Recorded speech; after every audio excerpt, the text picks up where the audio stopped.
Good morning, dear students. Today we will discuss the fifth chapter of 11th class, that is legislature. And the legislature in different countries is known by the different names. For example, in USA, the legislature is known as Congress, and in Bangladesh, the legislature is known as Jatiya Sangsad. But in India and British, the legislature is known as the Parliament. We in India have adopted the bicameral system of legislature. The bicameral legislature means the legislature which has two houses, the lower house and upper house, or we may say the Lok Sabha and Rajya Sabha. I may try to make you understand through this comparative study so that you will understand both the houses, their composition and their functions simultaneously. First, we will discuss the Lok Sabha. As the Lok Sabha, it is the lower house or lower chamber of the parliament. Almost all the members are elected by the people directly through election. These elections are known as general elections. And this chamber is more important than the Rajya Sabha because it represents the nation. According to the constitution, the maximum strength of the Lok Sabha should be 550 members. But presently, the strength of the Lok Sabha is 545 members. Among these 545 members, 543 are elected by the people directly through the election, and 2 are nominated by the president for Anglo-Indians. And among these members, 530 are elected from the states and 13 are elected from the union territories. And these members are elected for the period of 5 years and their age should be more than 25. And the rest of the qualifications are the same. For example, he should be the citizen of India, he should not hold any office of profit either in the state or the union government. They are the same. And this house, it is known as a representative house because they represent the nation. And so far as the Rajya Sabha is concerned, the maximum strength of the Rajya Sabha should be 250. But presently there are 245 members in Rajya Sabha.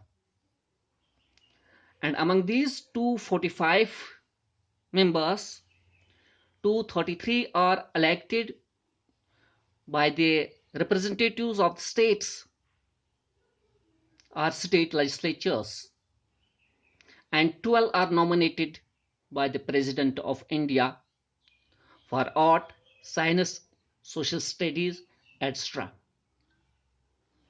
And among these 233 members, 229 members are represent 28 states and 4 represent the 2 union territories. The members are elected for the period of 6 years, but 1/3 gets retired after every 2 years. Therefore, we can say the Rajya Sabha is the permanent house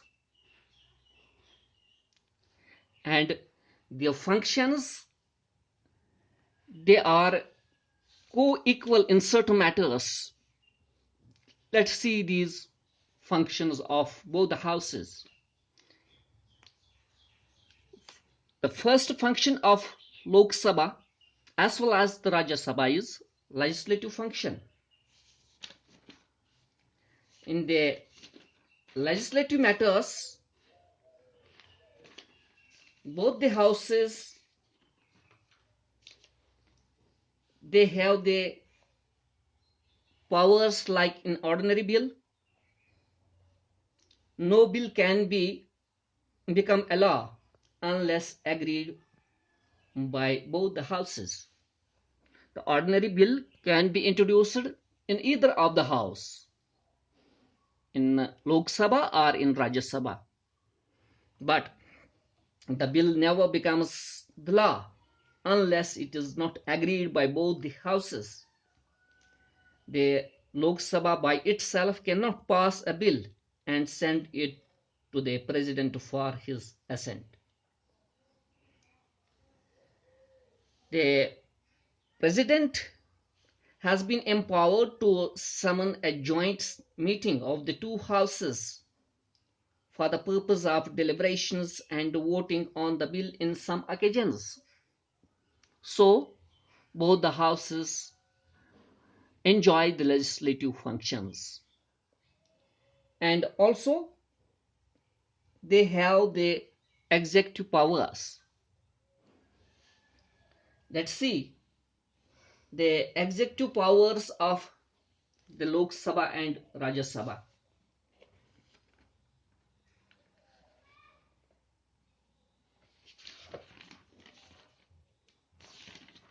The Rajya Sabha doesn't have too much control over the executives. In the Lok Sabha members, they have full control over the executives. As the ministers, they are the political bosses of every executive department. They are political executives, every minister. So they have full control over the executive functions being performed within the nation. And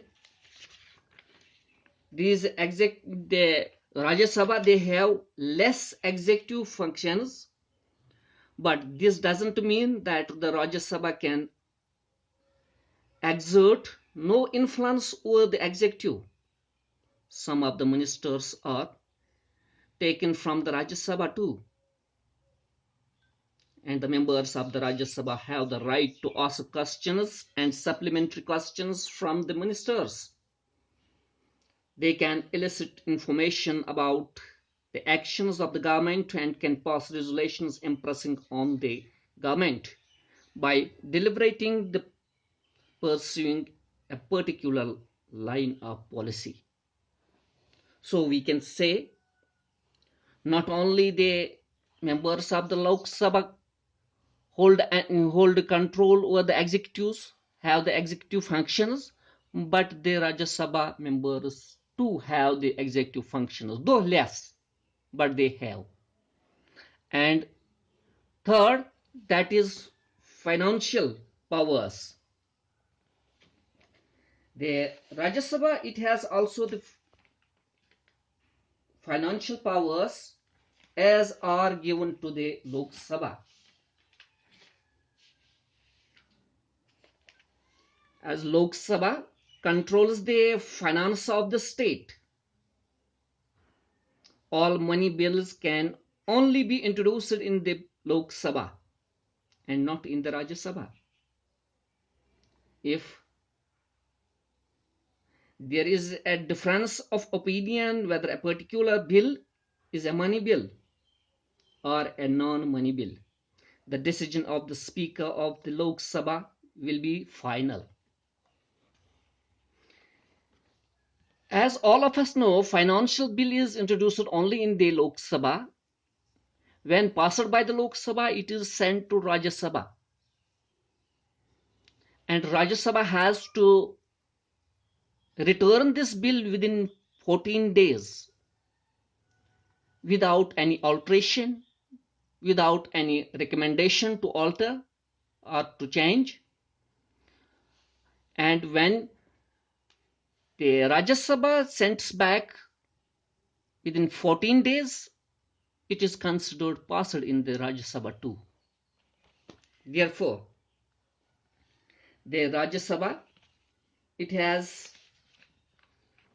less or limited financial powers in the financial matters. The Rajya Sabha cannot send any recommendations, or it has no any privilege, because it is the privilege of the Lok Sabha to pass the money bill first and send to Rajya Sabha for its recommendations. And fourth, that is electoral functions. Both the houses have the electoral functions. The members of the Lok Sabha as well as the members of the Rajya Sabha, they can vote for the election of the president, election of the vice president, and chairman of the Rajya Sabha. Both the members of both the houses have the electoral functions in this way. And judicial functions of Rajya Sabha and Lok Sabha. The Lok Sabha can start impeachment proceedings against the President of India. It investigates into the charges leveled against the Vice President and gives its decisions. It, along with the Rajya Sabha, passes a resolution to the removal of the judges of the High Court or the Supreme Court. The judges of the High Court and Supreme Court, the Vice President, the President, they are removed from the office through the impeachment motion. And impeachment motion, both Rajya Sabha members as well as the Lok Sabha members, they participate equally.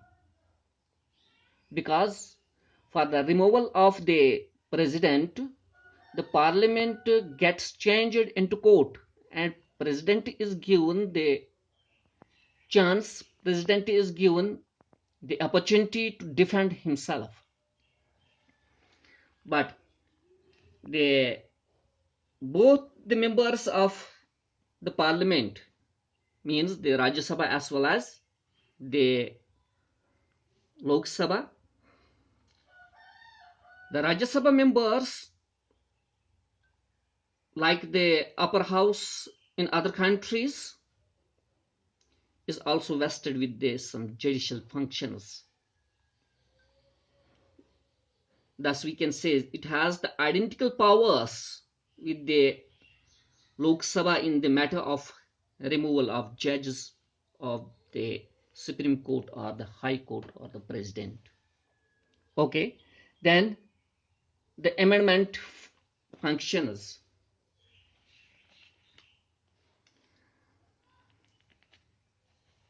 The resolution for the amendment of the Constitution can be introduced in the Lok Sabha. In this field, it enjoys equal powers with the Rajya Sabha. Both Rajya Sabha as well as the Lok Sabha, they enjoys the equal powers in the amendment of the Constitution, as the Rajya Sabha exercises constant functions. A bill to amend the Constitution may originate in either house of the Parliament, and the bill amending the Constitution is required to be passed in each house by a majority of its total membership and by a majority of 2/3 of its members present and voting. The Constitution is silent on how to resolve a deadlock between the two houses. And another function which both perform equally, that is the approval of emergency.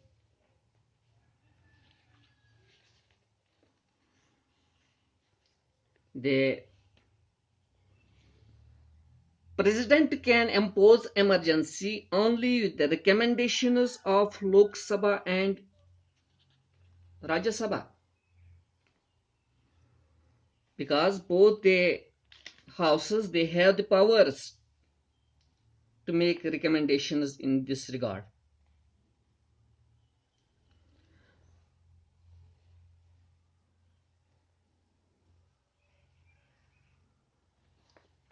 Whenever the emergency, especially the financial emergency, is imposed by the President of India, it is necessary to have the approval of both the houses, Lok Sabha as well as the Rajya Sabha. And the Rajya Sabha, it has it has some exclusive powers too, though in certain matters Rajya Sabha has the co-equal powers with the Lok Sabha, but in two cases it has exclusive powers as well. Under the Article 249 of Indian Constitution, Rajya Sabha can pass a resolution by two-third majority of its members present and voting that an item given on the state list has become of national importance, therefore Parliament should make law on that. Here I may tell you the relationship between the states and center is governed through three lists: union list, concurrent list, and state list. Union list is of national importance, on which only the union government can make the laws, and state list comprises of the state the things of state importance, and only the states can make the laws over these items or subjects, and concurrent lists on which both states as well as the union can make jointly the laws. But those items in state list, those subjects in state list who become of national importance, for example security, on that the parliament should make laws, and it is the Rajya Sabha who gives the parliament the authority to make laws over these subjects. And also under the Article 312 of Indian Constitution, Rajya Sabha can set up all India service by passing a resolution by two-third majority of its members present and vote. Not the strength but present, इसकी strength जो है उसको नहीं देखा जाता है, बल्कि उसमें जो प्रेजेंट है और वोट करेंगे टू थर्ड मेजॉरिटी उन प्रेजेंट मेंबर्स में से, जब टू थर्ड मेजॉरिटी वोट करेंगे तब ये रिजोल्यूशन पास हो जाती है and can set up all India service. This was about the this is about the composition and functions of Lok Sabha and Rajya Sabha. You can answer both the questions separately, or you can compare both the houses, Lok Sabha as well as Rajya Sabha. And it was all about the legislature of India, and inshallah about speaker, chairman, etc. we will discuss in another video. तब तक के लिए इजाजत दीजिए. खुदा हाफिज.